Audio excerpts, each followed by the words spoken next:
Muy buenos días, muy buenas tardes o muy buenas noches. Le habla su hermano en Cristo, Carlos Delgado. Y continuamos con nuestro estudio en el libro de los jueces, en nuestro comentario bíblico. Um, la vez pasada habíamos quedado en el comentario la juez Débora, y que había ido a la batalla contra Císara, y ella y Barak iba dirigiendo los ejércitos. Entonces las estrellas combatieron desde los cielos, y en la tierra el río Quizón respondió, desbordándose como un torrente para arrasar al enemigo. La escena culmina con el estruendo de los cascos de los caballos mientras los aurigas derrotados intentan desesperadamente huir. Las dos escenas siguientes muestran la completa aniquilación del enemigo. La acción poderosa del cielo y la tierra es seguida por la inacción desesperada de quienes esperan a Císara en casa. Recordemos que Císara ya había sido muerto por Jael en la tienda donde se fue a refugiar. La segunda escena silenciosa y cargada de tensión contrasta con la primera. En ella la madre de Císara y sus doncellas conversan, pero sus palabras encubren una angustia cada vez más evidente. Esperan su regreso, pero él nunca volverá. Lo que eran malas noticias para la casa de Císara eran en realidad buenas noticias para Israel. El opresor había muerto. La liberación inmerecida por parte del pueblo fue sin embargo concedida graciosamente por el Señor. El episodio de Débora y Barak concluye con un himno de victoria que exalta al Señor y a sus fieles colaboradores, pero en última instancia glorifica al verdadero protagonista, el Señor mismo. Él es el Salvador de Israel, el Señor que habita en medio de su pueblo. Los 40 años de paz que siguieron a la victoria de Débora pueden coincidir históricamente con el firme gobierno de Ramsés III, el último gran faraón de Egipto, que reinó entre los años 1199 al 1168 a.C., un periodo caracterizado por cierta estabilidad en la región. Bien, después de esos 40 años de paz viene el siguiente juez. Este juez es Gedeón. Los madianitas, que eran habitantes del desierto del norte de Arabia, emparentados con los israelitas por medio de Abraham, como enseña Génesis 25 del 1 al 5,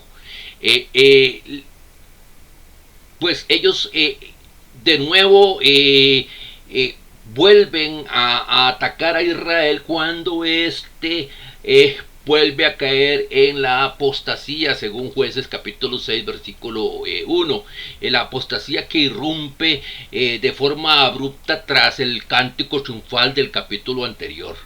La milagrosa victoria sobre los cananeos fue rápidamente olvidada. Israel volvió a hacer lo malo ante los ojos de Adonai.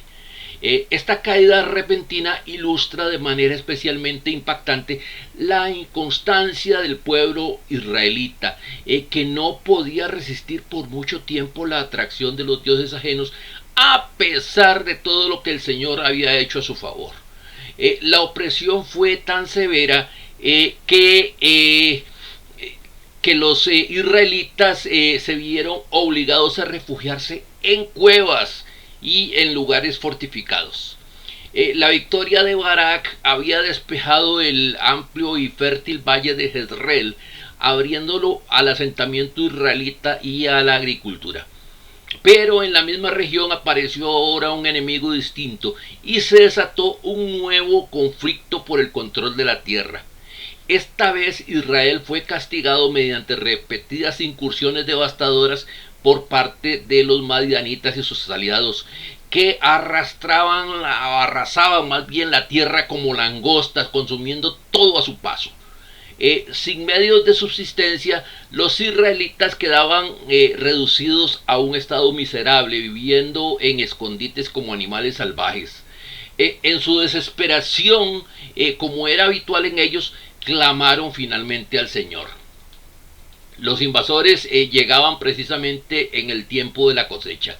Madián, un pueblo asentado al norte del Golfo de Acaba, donde Moisés se había refugiado tras huir de Egipto, como enseña Éxodo 2, 15 y 16, encabezaba los ataques. Amalek, una tribu al sur de Judá, ya había sido aliada de Moab en una invasión anterior y había sido vencida por Ahod en Jueces capítulo 3, versículo 13 al 30. A ellos se sumaban los hijos del oriente, nómadas del desierto sirio. Por primera vez en una campaña militar se menciona el uso de camellos, lo que les otorgaba una movilidad táctica superior. La tribu de Manasés fue la más afectada, aunque también sufrieron Aser, Zabulón, Neftalí y Efraín, según Jueces capítulo 6, versículo 35 y 8, versículo 1. Los invasores al estilo nómada llegaban con sus ganados y tiendas, asolando la región como una plaga. Los israelitas, por su parte, se veían obligados a sobrevivir en condiciones extremas, ocultándose en cavernas y regiones montañosas inaccesibles. En un giro inesperado, Adonai no respondió al clamor de Israel enviando de inmediato un libertador. En lugar de ello les envió un profeta con un mensaje contundente. Por su desobediencia habían perdido todo derecho a ser liberados. El discurso del profeta culminó con una acusación severa, sin ofrecer una promesa clara de intervención divina. Fue un momento de profunda tensión en que el destino de Israel parecía pender de un hilo. Solo la gracia inmerecida de Dios podía rescatarlos. Gedeón era hijo de Joás, descendiente de Abiezer, de la tribu de Manasés, cuya heredad estaba al oriente del Jordán. Con la llegada del ángel se hizo claro que el Señor pretendía salvar a Israel una vez más y que su instrumento escogido en esta ocasión era Gedeón, cuyo llamamiento siguió el mismo modelo del de Moisés en Éxodo 3. Como Moisés, él recibió su llamamiento mientras, escondido del enemigo, hacía labor de peón para mantener viva a su familia, como enseña Jueces capítulo 6, versículo 11. Como a Moisés se le dijo que el Señor lo estaba enviando en una misión, como dice Jueces capítulo 6, versículo 14. Él protestó, como lo hizo Moisés, que era inadecuado para la tarea, lo vemos en el versículo 15. Recibió la misma promesa que Moisés: yo estaré contigo, dice el versículo 16. Y como Moisés recibió una señal para confirmar su llamamiento, eso lo vemos en el versículo 17. Finalmente, un fuego milagroso señaló la presencia de Dios en Jueces 6:21, como en el llamamiento de Moisés.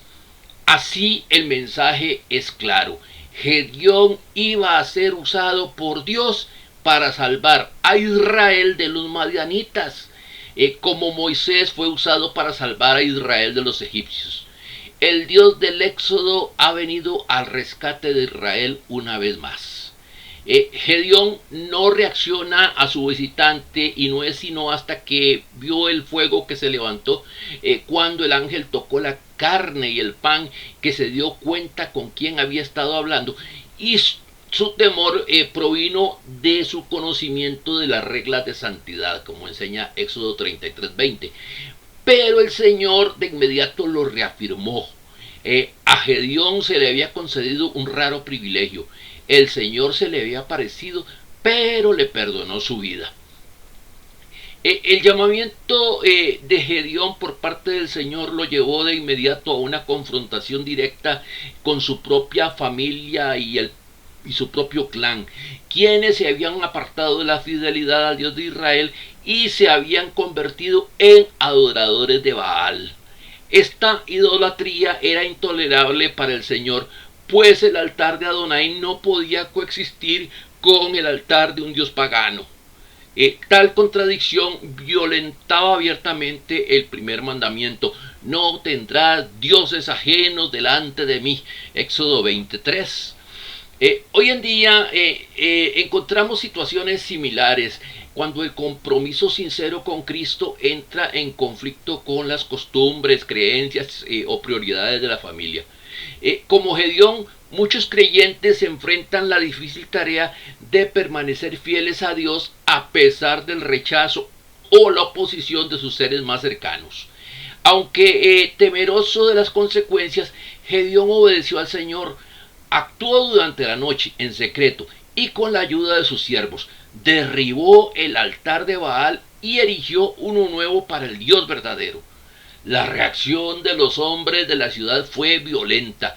Exigieron su muerte por profanar el altar de Baal. Sin embargo, su padre Joás intervino con sabiduría y valor, defendió a su hijo y al mismo tiempo expuso la debilidad de Baal al decir que si realmente era un dios, debía defenderse por sí mismo. Eso lo vemos en Jueces capítulo 6, versículo 31. Así Gedeón fue salvado y de forma inesperada emergió como un líder. Su transformación fue tan profunda que incluso recibió un nuevo nombre: Jerobaal, que significa que Baal contienda contra él. Señal de que se había convertido en una prueba viviente de la impotencia del ídolo. Con esta victoria espiritual, Gedeón inició su misión. Al haber expulsado a Baal del corazón de su pueblo, quedó preparado para convocar a Israel a una guerra santa contra el verdadero enemigo externo, los madianitas. Eso lo vemos en Jueces capítulo 6, versículos 33 al 35. Gedeón pronto demostró que no le faltaban recursos ni liderazgo cuando se trató de unir a los israelitas dispersos en torno a una causa común y guiarlos en el campo de batalla. Los abiezeritas, los hombres de combate de su propio clan, firmemente establecidos como su fuerza de base, lanzó un llamado de apoyo más amplio. Primero convocó a toda la tribu de Manasés y luego extendió su llamado a las tribus vecinas del norte que compartían con él la causa de resistir a los invasores. Sin embargo, su liderazgo no se basaba únicamente en una estrategia militar ni en la movilización de recursos humanos. Gedeón era un hombre que había sido escogido e investido con poder por el espíritu de Adonai, lo cual le daba autoridad y fuerza más allá de lo natural, como enseña Jueces 6:34 y Primero de Reyes 22, 6 al 28. Era una práctica común en el mundo antiguo buscar una confirmación final del favor divino antes de entrar en batalla. Sin embargo, en el caso de Gedeón, quien ya había recibido múltiples afirmaciones claras del llamado y respaldo de Dios, su petición fue más una muestra de duda que de fe. Él mismo dejó entrever su inseguridad con sus palabras iniciales: si has de salvar a Israel por mi mano, como has dicho. Eso está en Jueces 6:36. Y luego con temor añadió: no se encienda tu ira contra mí si hablo otra vez. Te ruego que me permitas hacer una prueba más con el vellón, que ahora quede seco el vellón y haya rocío sobre toda la tierra. Eso está en Jueces 6:39. Esta segunda señal, que el vellón permaneciera seco mientras todo lo demás se empapaba, fue en muchos sentidos un milagro aún más notable, pues normalmente el suelo se seca más rápido que un vellón empapado de rocío. La respuesta positiva de Dios ante esta doble prueba no debe entenderse como una aprobación de la vacilación de Gedeón, sino más bien como una concesión misericordiosa a su fe vacilante. Fue un gesto de gracia divina hacia un siervo inseguro, no de una validación del hábito de buscar reafirmaciones sobrenaturales cuando ya se ha revelado la voluntad de Dios. Gedeón y su ejército se establecieron en las cercanías del valle de Jezreel. Fue allí donde Dios le ordenó reducir el número de sus tropas, que inicialmente sumaban 32.000 hombres. El propósito era claro: demostrar que la victoria vendría por el poder de Dios y no por la fuerza del hombre, evitando así que Israel se atribuyera la gloria. Siguiendo el principio establecido en Deuteronomio 28, Gedeón invitó a los temerosos a retirarse. 22.000 aceptaron la oferta y regresaron a casa, lo que no solo obedecía al mandato divino, sino que también evitaba que el miedo de unos debilitara la moral de los demás. Aún así, con 10.000 hombres restantes, el ejército seguía siendo demasiado grande para los propósitos de Dios. Entonces el Señor dispuso una nueva prueba en el arroyo. Los hombres fueron observados mientras bebían agua. Aquellos que se arrodillaron para beber directamente del río fueron descartados. En cambio, Dios eligió solo a los 300 que llevaron el agua a la boca con la mano y la lamieron como si fuesen perros. Esta forma de beber revelaba una actitud vigilante. Permanecían de pie, atentos y con sus armas en la mano, listos para la batalla. Así fue como la fuerza de combate de Gedeón quedó reducida a solo 300 hombres, una cifra que garantizaba que nadie pudiera atribuir la victoria al esfuerzo humano. Pero con esta reducción radical vino también una nueva palabra de aliento de parte de Dios. Con estos 300 hombres que lamieron el agua, yo los salvaré. Eso está en Jueces 7:7. En la escena final, antes del enfrentamiento, el Señor, conociendo el temor que aún persistía en el corazón de Gedeón, le concedió de antemano el permiso de llevar consigo a su siervo Furá como apoyo moral durante una incursión nocturna al campamento enemigo. Al acercarse sigilosamente, ambos descubrieron que los temidos madianitas estaban ya al borde del pánico. El Señor los había perturbado mediante sueños inquietantes que los convencieron de que su derrota era inminente. Este giro providencial fortaleció el ánimo de Gedeón, quien, lleno de renovada confianza, trazó un plan audaz, no para combatir en una batalla tradicional, sino para sembrar el terror en el corazón del enemigo y provocar su huida desordenada. Estaba claro que la victoria no vendría por medios convencionales, no habría enfrentamiento directo. Dios ya había entregado al enemigo en manos de Gedeón, dejando en evidencia que la batalla pertenecía al Señor. La soberanía divina y la responsabilidad humana caminan juntas. Aunque la victoria fue concedida por Dios, también jugaron un papel importante las tácticas ingeniosas de Gedeón. Esto demostró gran destreza estratégica al desplegar su pequeña fuerza de manera que aparentara ser un ejército inmenso rodeando el campamento enemigo. El grito de batalla fue claro y contundente: la espada del Señor y de Gedeón, dice Jueces 7:20. La espada del Señor, símbolo de juicio, anunciaba destrucción. Irónicamente, fueron las propias espadas de los madianitas las que se convirtieron en un instrumento del juicio divino. Gedeón supo aprovechar el temor ya sembrado en el corazón del enemigo por el sueño revelado en Jueces 7:13-14. Ese miedo latente fue suficiente para desatar el caos. En medio del pánico y la confusión, los madianitas volvieron sus armas unos contra otros y luego huyeron desordenadamente hacia el Jordán, solo para encontrar su ruta bloqueada por las fuerzas de reserva que Gedeón había convocado con previsión.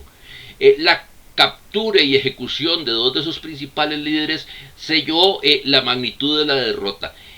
Este episodio no solo demuestra la eficacia de una estrategia respaldada por Dios, sino también una profunda verdad espiritual. el Señor sigue obrando hoy por medio de su Espíritu, usando el material humano que el mundo consideraría poco prometedor para cumplir sus propósitos eternos. Los israelitas propusieron a Gedeón que fuera más que un juez. Querían que reinara sobre ellos y que su dinastía continuara con sus hijos. Desde que cruzó el Jordán, Gedeón había comenzado a comportarse cada vez más como un rey, por lo que esta propuesta pareció natural a sus seguidores. La razón que ofrecieron fue sencilla: tú nos has salvado. Pero esta afirmación revelaba un error teológico fundamental, uno que el mismo Gedeón, con sus acciones recientes, había ayudado a fomentar. Fue el Señor, no Gedeón, quien verdaderamente había liberado a Israel. El peligro desde el inicio había sido que el pueblo no reconociera al Señor como su verdadero libertador. Y ahora, al atribuir la salvación a Gedeón, caían precisamente en esa trampa. Cuando le presentaron esta propuesta, Gedeón respondió con acierto y humildad: la realeza le pertenecía solo al Señor. Su rechazo del trono fue coherente con esta convicción. Incluso su petición de oro para fabricar un efod parecía en apariencia estar alineada con su afirmación de que el Señor debía gobernar a Israel. Si Dios era el verdadero rey, entonces había que consultarlo, y Gedeón posiblemente pensó que mediante el efod, una prenda sacerdotal utilizada antiguamente para discernir la voluntad divina, podrían hacerlo. Colocó el efod en Ofra, un lugar donde el Señor se le había revelado por primera vez. Sin embargo, este gesto piadoso terminó torciéndose. El efod se convirtió virtualmente en un ídolo, y tanto Gedeón como su familia fueron arrastrados de una forma desviada de adoración. Así, después de un comienzo marcado por la obediencia y la fe, Gedeón terminó, sin proponérselo, contribuyendo al retorno de Israel a la idolatría y a la apostasía. El efod era una vestidura sacerdotal que incluía el urín y el tumín en su pectoral, mediante los cuales se recibían respuestas divinas de sí o no. Eso lo enseña Éxodo 28, del 28 al 30, y 1 de Samuel 23, del 6 al 12. Sin embargo, fuera del contexto del tabernáculo y del sacerdocio levítico, su uso degeneró fácilmente en superstición y abuso.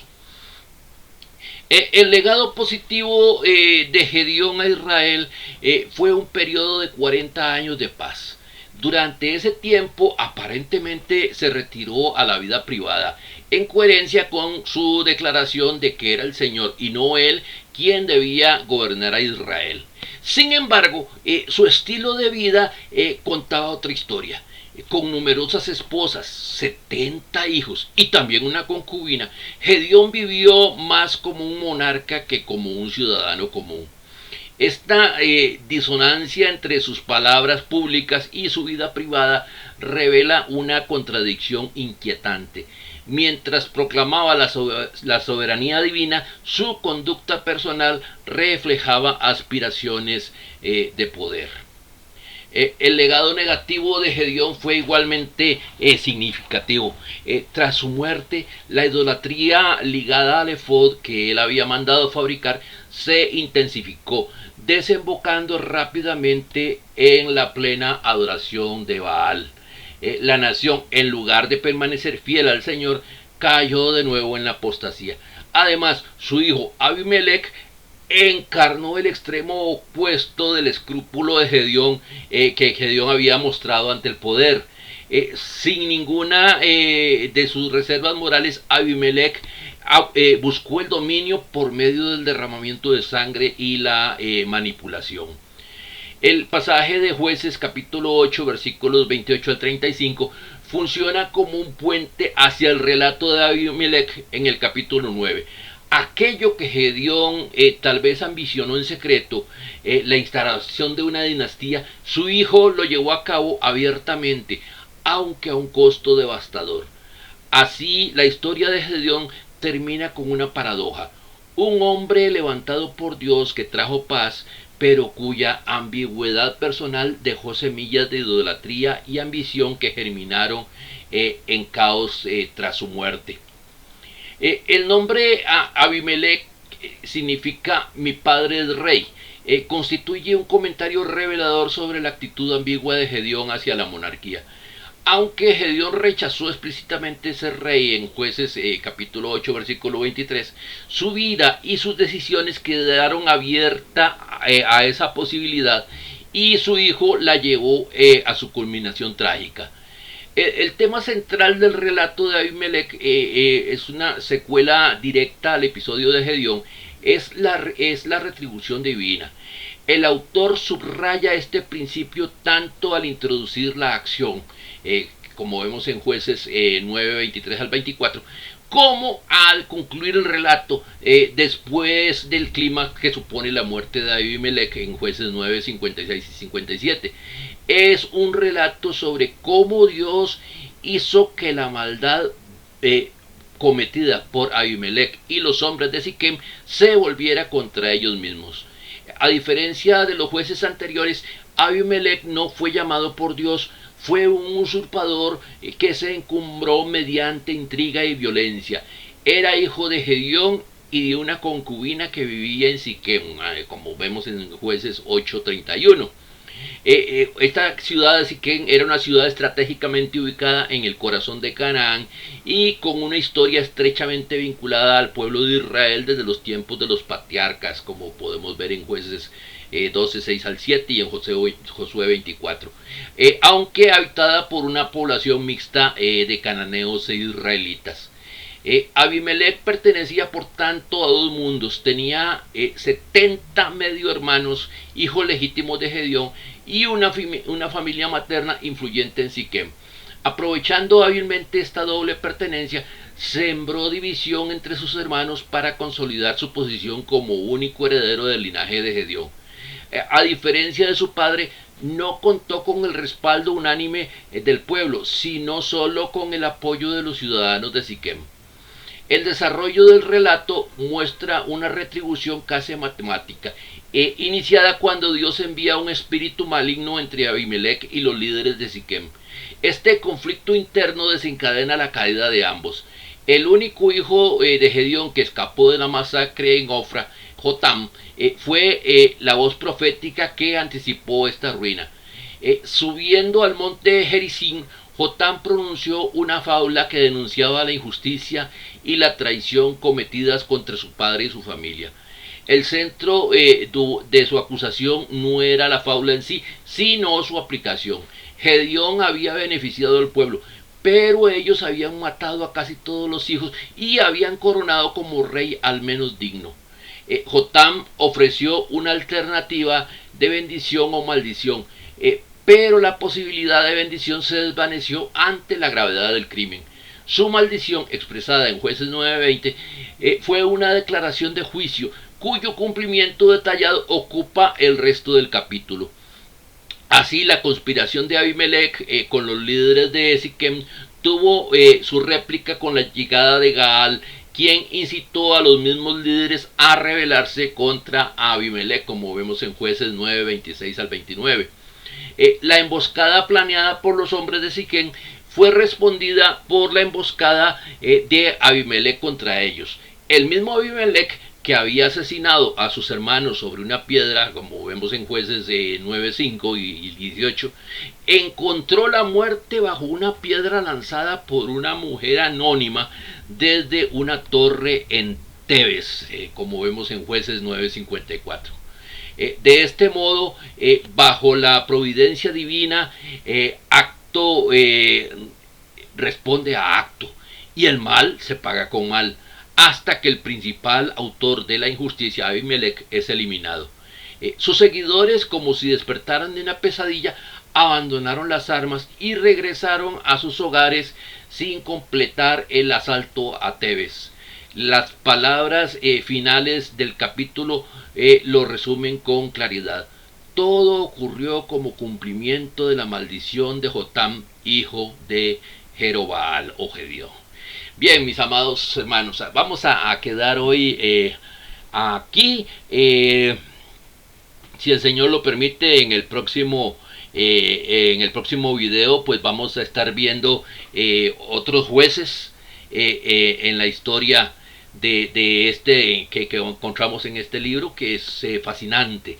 Así que nada más quiero recordarle que los domingos a las 9 de la mañana estamos reunidos en el edificio de la Iglesia de Cristo, que se encuentra diagonal al Liceo Manuel Benavides en el centro de Heredia, ahí cerquita del hospital, donde pasa la avenida 16 y termina la calle 16. Ahí en la pura esquina estamos nosotros adorando al Señor todos los domingos a las 9 de la mañana. Así que si puede darse una vueltita, véngase, adoramos al Señor juntos, glorificamos su santo nombre, cantamos, estudiamos su palabra y nos damos un abrazo y hasta vamos a tomarnos un cafecito juntos.